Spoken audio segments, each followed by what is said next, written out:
हरते सब संताप। हम तो बस इतना जानते आप सरीखे आप।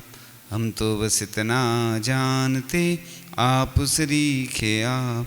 कुंडलपुर के बड़े बाबा की मूलनायक अत्सकारी चमत्कारी सर्वरोगहारी मनोहारी श्री बास पूज भगवान की परम पूज आचार्य भगवान गुरुदेव शिक्षवाड़ विद्यासागर जी महामुनिराज की परम पूज मुनि शिक्षवाड़ विमल सागर जी अनंत सागर जी धर्म सागर जी आदि समस्त 3 कम 9 करोड़ मुनिराजों की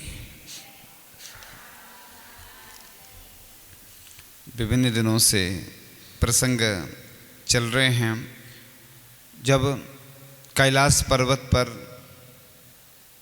मुनि महाराज विराजमान थे, बाली मुनिराज, और क्या घटना घटी थी वो आपके सामने चित्रण किया जा रहा है उसका। तो नित्यालोक नगर में राजा नित्यालोक एवं रानी श्री देवी की पुत्री रत्नावली से विवाह कर रावण लंका आ रहे थे। सुमार्ग में कैलाश पर्वत के ऊपर आए, तब पुष्पक विमान वहाँ के जिन मंदिरों के प्रभाव से एवं बाली मुनि की तपस्या से आगे चल नहीं सका। विमान रुक गया। विमान के घंटों का शब्द बंद हुआ। तब रावण ने विमान को रुका देख मारीच मंत्री से पूछा कि यह विमान किस कारण से रुक गया। तब मारीच बुद्धि में प्रवीण उसने कहा, हे देव सुनो, यह कैलाश पर्वत है।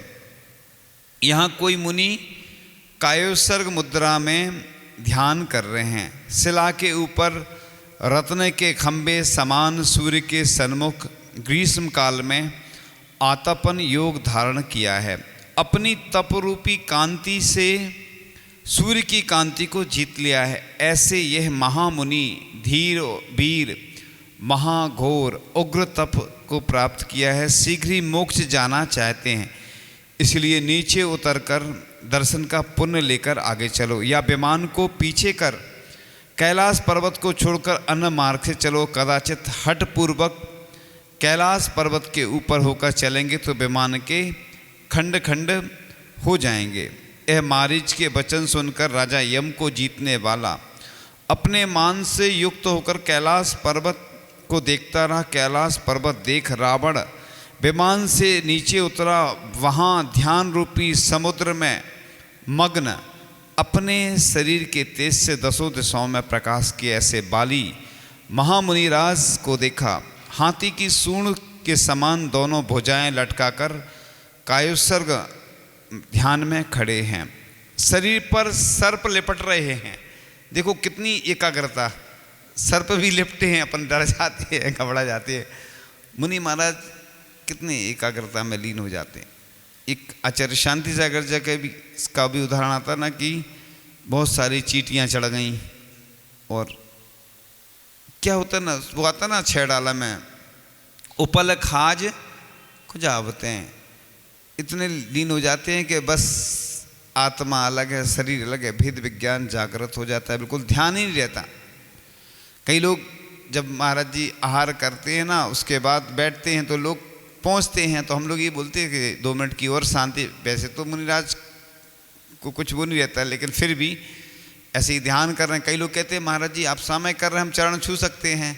हमने कहा मुनिराज को तो कुछ नहीं होता है, लेकिन नहीं छुओ तो अच्छी बात है, लोग मानते नहीं हैं।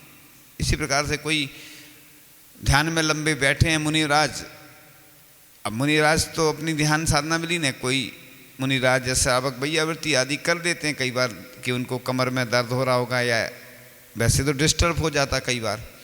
तो एक वो आता ना, मुनिराज बैठे थे, ठंड का समय था, एक व्यक्ति ने देखा महाराज को ठंड लग रही, उसने अग्नि जला ली। तो कई बार उससे और समस्या भी बन सकती है। तो उसके तो अच्छे भाव थे श्रावक के, लेकिन स्थिति परिस्थिति देख के वैयावृत्ति की जाती है। आगे चलते हैं तो इस प्रकार से मानो चंदन के वृक्ष ही हैं, जैसे चंदन के वृक्ष से सर्प लिपट जाता है, वैसे ही स्थिति हो गई थी। सूर्य की किरणों को की उष्णता से गर्म शिला पर निश्चल खड़े हैं। प्राणियों को ऐसा लगता है जैसे पाषाण का खंभा ही है। अब रावण बाली मुनि को देख पूर्व बैर को याद कर पापी क्रोध रूपी अग्नि से भौएं चढ़ाकर होंठ डसता हुआ कठोर शब्द मुनि को कहता है, अहो यह कहाँ तप तेरा जो अब भी अभिमान नहीं छूटा, मेरा विमान चलता हुआ रोका, कहाँ उत्तम क्षमा रूपी वीतराग का धर्म और कहाँ पाप रूपी क्रोध तू व्रथा करता है। अमृत और विष को एक करना चाहता, इसलिए मैं तेरा अभिमान दूर करूँगा, तेरे सहित कैलाश पर्वत को उखाड़कर समुद्र में फेंक दूंगा। देखो तुम आदमी अपने मान के वशीभूत, देखो मंदिर को ही, यहाँ तो मंदिर की महिमा लिखी है कि छोटी सी प्रतिमा कोई विराजमान करता है, छोटा सा मंदिर बनाता है, उसकी महिमा का वर्णन करने के लिए सरस्वती समर्थ नहीं है, और इधर रावण कह रहा मैं कैलाश पर्वत को उखाड़ दूंगा। और ऐसे कटु वचन कहकर रावण ने विकराल भयंकर रूप बनाया। जो विद्या सिद्ध की है उसकी अधिष्ठाता देवी चिंतवन मात्र से आकर खड़ी हो गई। जब विद्याएं सिद्ध की जाती हैं तो उस समय सिद्ध करना पड़ता है, और बाद में चिंतवन अकेला किया उसने तो वो आ गई, फिर बाद में एक बार सिद्ध हो जाती विद्याएं तो बस चिंतवन उसने किया तो खड़ी हो गई। उस विद्या बल के कारण रावण ने महारूप बनाकर धरती को भेद पर्वत के नीचे पाताल में घुस गया। रावण महापाप कार्य में उद्यमी हो प्रचंड क्रोध से लाल नेत्र कर हुंकार शब्द से भयंकर गर्जना कर भुजाओं से कैलाश पर्वत को उखाड़ने का पुरुषार्थ किया। तब सिंह, हाथी, सर्प, हिरण आदि अनेक जीव, अनेक जाति के पक्षी भय से कोलाहल शब्द करने लगे। जल के झरने टूटकर जल गिराने लगे, वृक्षों के समूह फट गए, पर्वतों की शिलाएं एवं पाषाण गिर गए। उनके विकराल शब्दों से दसों दिशाओं और कैलाश पर्वत चलायमान हुआ। जो देव कीड़ा कर रहे थे वे आश्चर्य को प्राप्त हुए, चारों तरफ देखते रहे। जो अप्सराएं लताओं के मंडप में कीड़ा कर रही थी वह लताओं को छोड़ आकाश में गमन कर गईं।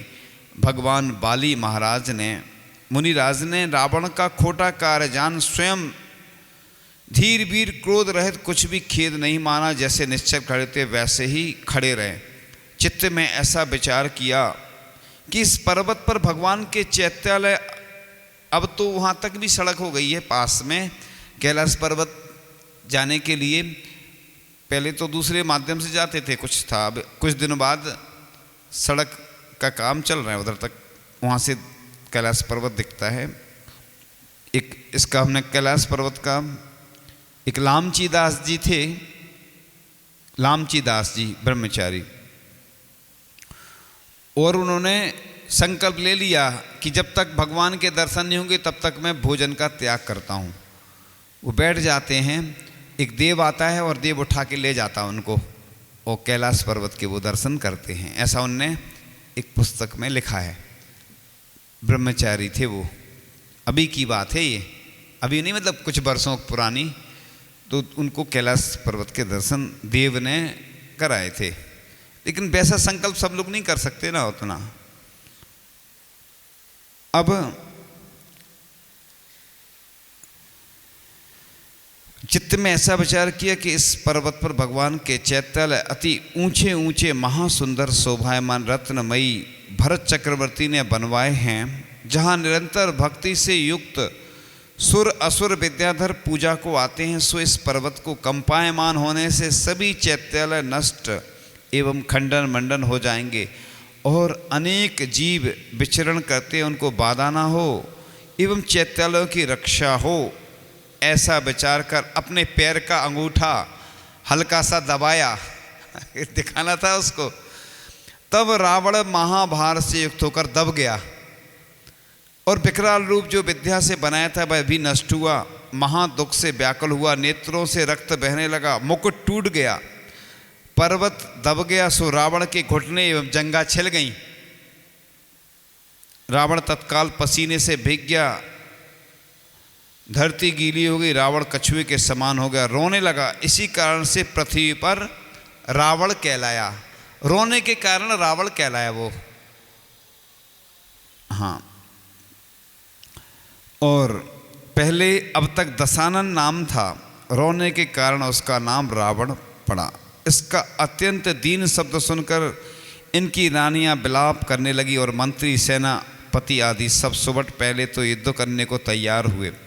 पीछे मुनि का अतिशय जान सबने आयुध यानी अस्त्र शस्त्र जो थे ना उनके सब डाल दिए। मुनि के कायबल वृद्धि के प्रभाव से देवदुंदुभी बाजे बजाने लगे और कल्प वृक्षों के फूलों की वर्षा हुई। आकाश में देव देवांगना नृत्य करने लगे, गीतों की ध्वनि हुई। तब महामुनि परम दयालु ने अपना अंगूठा ढीला किया। बस दिखाना था उसको कि जब वो चिल्लाने लगा, रोने लगा, तो फिर रावण पर्वत के नीचे से निकल बाली मुनिराज के समीप आकर नमस्कार कर क्षमा मांगी और बाली मुनिराज ने गुरु से प्रायश्चित ले निर्वाण प्राप्त किया। अब देखो आप मुनि महाराज अगर कुछ ऐसे काम करते हैं तो प्रायश्चित लेना पड़ता है। ये नहीं कि धर्म की रक्षा के लिए किया भले ही, लेकिन उसको कष्ट हुआ कितना, तो उन्हें सिर्फ कैलाश पर्वत की रक्षा के लिए किया था, जैसे विष्णु कुमार मुनि महाराज ने किया था। तो मुनि महाराज कर तो सकते हैं, लेकिन धर्म की रक्षा, तीर्थ की रक्षा आदि के लिए ऐसे काम करने पड़ते हैं मजबूरी में, लेकिन प्रायश्चित लेना पड़ता है। अब एक बहुत अच्छा प्रसंग आ रहा है, रामपुरी में जो चतुर्मास हुआ था उसका वर्णन आ रहा है। तो राम, सीता एवं लक्ष्मण, ये भी एक अद्भुत दृश्य रहता है। जो ऐसे चतुर्मास तो अपन करते हैं, लेकिन जंगल में चतुर्मास हो तो क्या एक अलौकिक दृश्य रहता है। राम, सीता एवं लक्ष्मण वनवास के दौरान घूमते घूमते अरुण ग्राम में आए। सीता की तृषा वेदना को दूर करने तो अग्निहोत्री कपिल ब्राह्मण के घर तीनों पहुँचे। ब्राह्मण की स्त्री ने उन्हें प्रेम से जल पिलाया। इतने में जंगल से लकड़ी लेकर कपिल ब्राह्मण आ गया। उसने अपनी स्त्री को डांटते हुए कहा कि इन लोगों ने मेरे अग्निहोत्री हवन के स्थान को अपवित्र कर दिया है। उन तीनों को भी बहुत भला बुरा कहा। देखो आप अपन सोचते हैं ना, अपन को कोई भला बुरा कहता है, इतने महान पुरुष सबको मालूम कि कहाँ वो राज करते थे, सब था, उनके महल थे, सब था। और यहाँ ऐसी स्थिति कर्म के उदय से कि उसके यहाँ पानी पिया तो ब्राह्मण क्रोधित हो गया।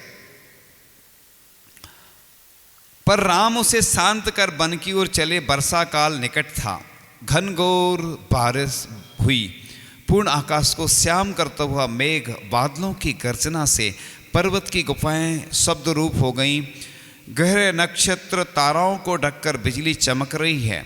श्याम मेघ आकाश में अंधकार करता हुआ जल की धाराओं से मानो सीता को स्नान ही कराते हैं। तब वन में एक बहुत बड़ा बड़का वृक्ष, उसमें घर समान बड़ी कोटर, उसमें राम लक्ष्मण सीता बैठे। वृक्ष के अंदर कोटर होती हैं, बड़ी बड़ी बड़े बड़े वृक्ष होते, उसमें मुनि महाराज भी सामयिक ध्यान आदि करते हैं। वो आता ना कोटर, ऐसा उसमें आता है कोई भजन आदि में ऐसा प्रसंग आता।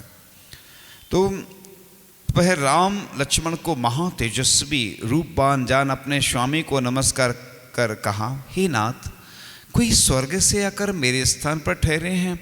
उन्होंने अपने तेज से मुझे मेरे स्थान से दूर किया है, वहाँ मैं नहीं जा सकता हूँ। तब यक्ष के वचन सुनकर यक्षाधिपति अपने देवों सहित बट का वृक्ष जहाँ राम लक्ष्मण थे वहाँ आया। दूर से ही दोनों भाई को महारूपवान देख अवधि ज्ञान से जाना कि यह बलभद्र नारायण सलाका पुरुष हैं। तब वह इनके पुण्य के प्रभाव से अति बासल रूप हुआ।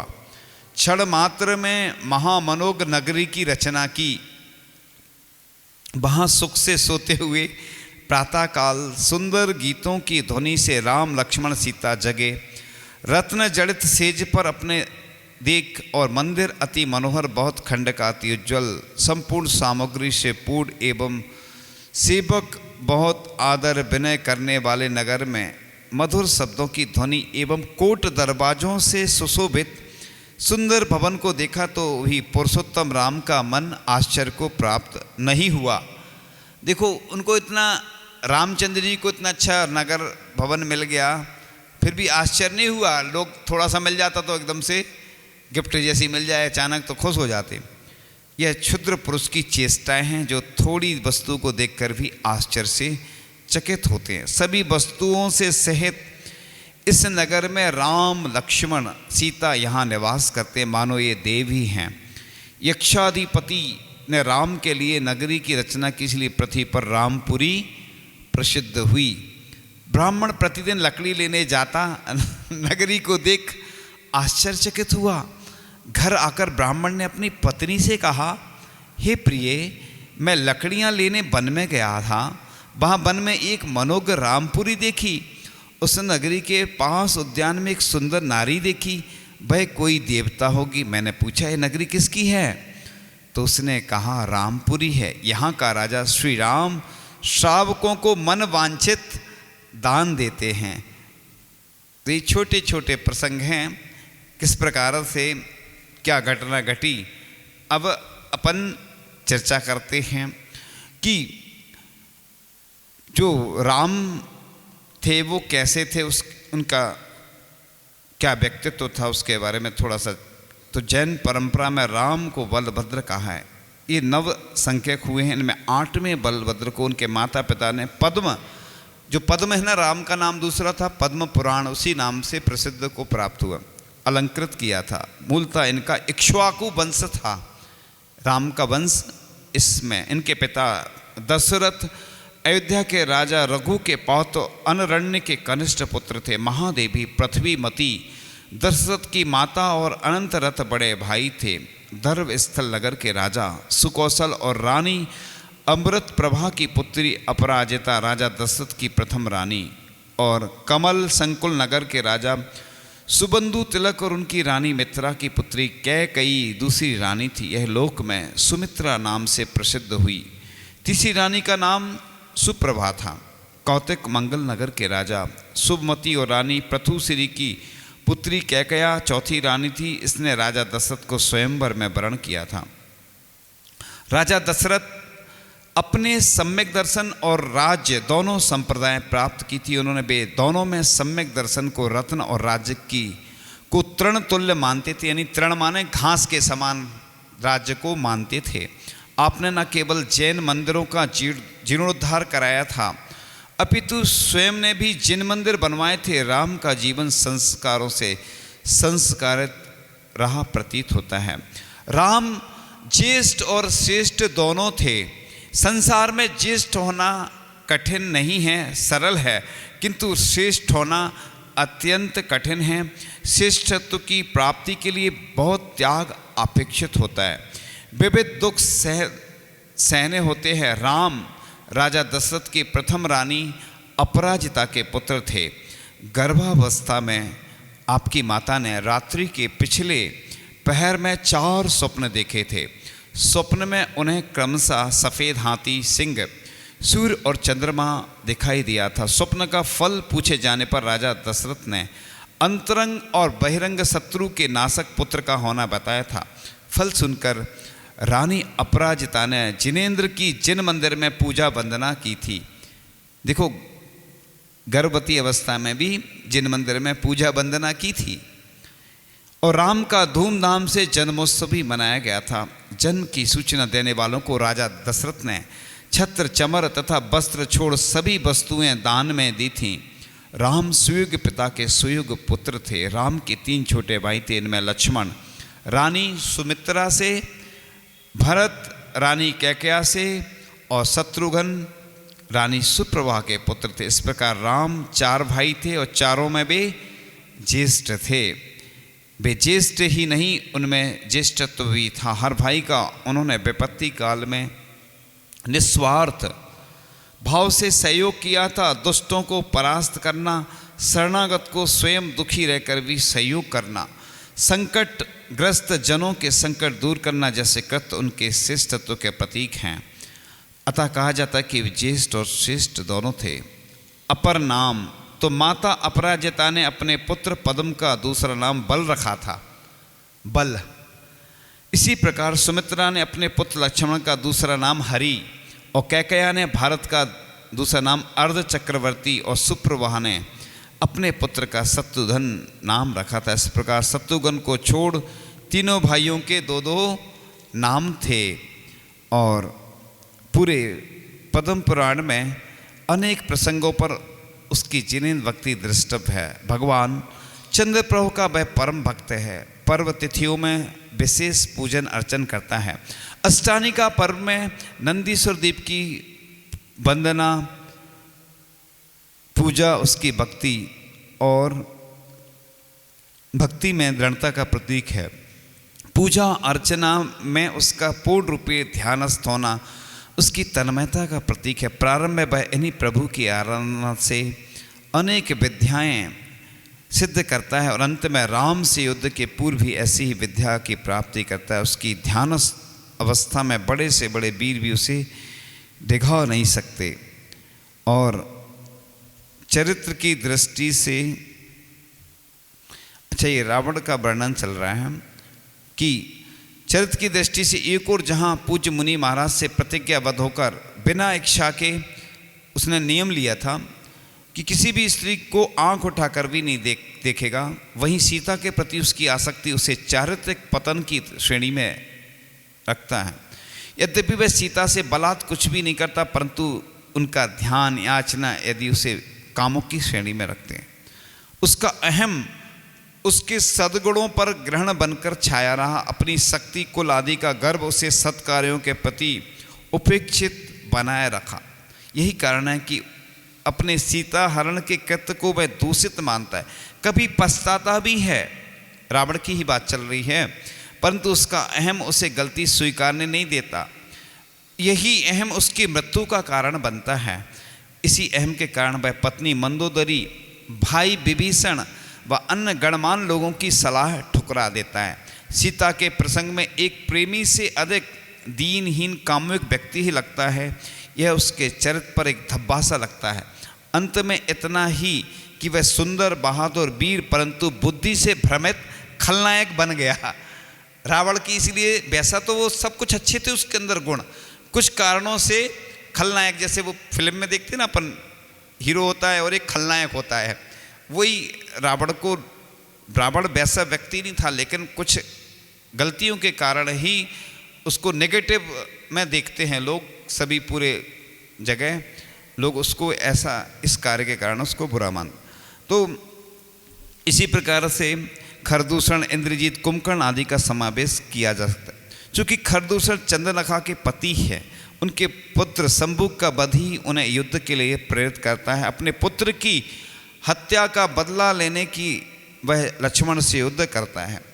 वो सुना होगा ना अपने प्रसंग, वो चंद्रनखा वो खड्ग सिद्ध कर रहा था, 12 साल उसने विद्या सिद्ध की, और जैसे मैच होता सेमीफाइनल और फाइनल, अब उसको सिद्ध होना थी वो विद्या, इतने में वो शंभु कुमार को सिद्ध कर रहा था विद्या। और लक्ष्मण जी वन में से गुजरते हैं तो वो खड्ग दिखती है उनको चमचमाती हुई, तो वो उठा लेते हैं, और जैसे उठाते हैं वो चला के देखते हैं, वो क्या बोलते हैं उसको, बांस के कुछ बना रहता है ना, बांस का ऐसा। अभी हम बिहार करके आ रहे थे, जब देखा था एक बगीचे में बना था ऐसा, पहली बार देखा। बांस का गोला गोल ऐसे बांस के पेड़ लगे रहते हैं, उसके अंदर कर रहा था। उन्होंने चला के देखी, खड्ग, उसका सिर कट गया, मृत्यु को प्राप्त हो गया। उसने 12 साल, शंभु कुमार चंद्रनखा का पुत्र था, उसने 12 साल विद्या सिद्ध की।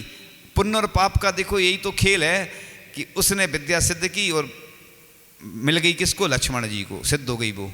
जैसी उन्होंने उठाई और चला के देखी तलवार, उसका गला कट गया, मर गया वो, ऐसा हो। तो उसका बदला लेने के लिए ही फिर खरदूषण ने एक सब किया था। इसी प्रकार रावण का पुत्र इंद्रजीत भी खलनायक की कोटि में, वह भी पिता की तरह अभिमानी है। तभी तो वह विभीषण द्वारा रावण को समझाए जाने पर उल्टे वचन ही कहता है।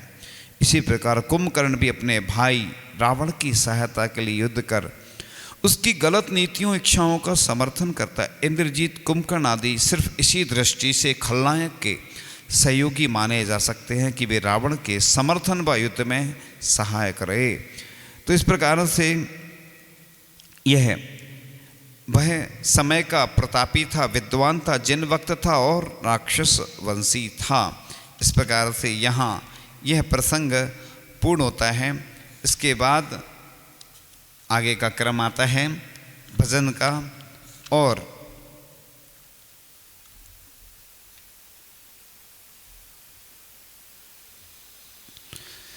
नर्तन को पाकर के जीवन का बिमल कर लो, शिवपुर खे पतक बनो, यह जन्म सफल कर लो। ना उम्र की सीमा है, ना जन्म का है बंधन, निज में निज अनुभव कर बन जाओ स्वयं भगवन। निज के वैभव से तुम निज को ही धनिक कर लो। शिवपुर के पथिक बनो, यह जन्म सफल कर लो। चारों ही गतियों में, चारों ही कसायों ने तुझे खूब रुलाया है, तुझे खूब भ्रमाया है। अब मानुष तन पाकर यह जन्म सफल कर लो। शिवपुर के पथिक बनो, यह जन्म सफल कर लो। पर द्रव्य प्रभावों को तू निज का जान रहा, निज को तू भूल रहा, पर को निज मान रहा। अंतर में दृष्टि बदल, अब भेद ज्ञान कर लो। शिवपुर के पथिक बनो, यह जन्म सफल कर लो। नर्तन को पा कर के जीवन का विमल कर लो। मेरे सवालों का जवाब दो, दो ना। आता है पहला प्रश्न आपके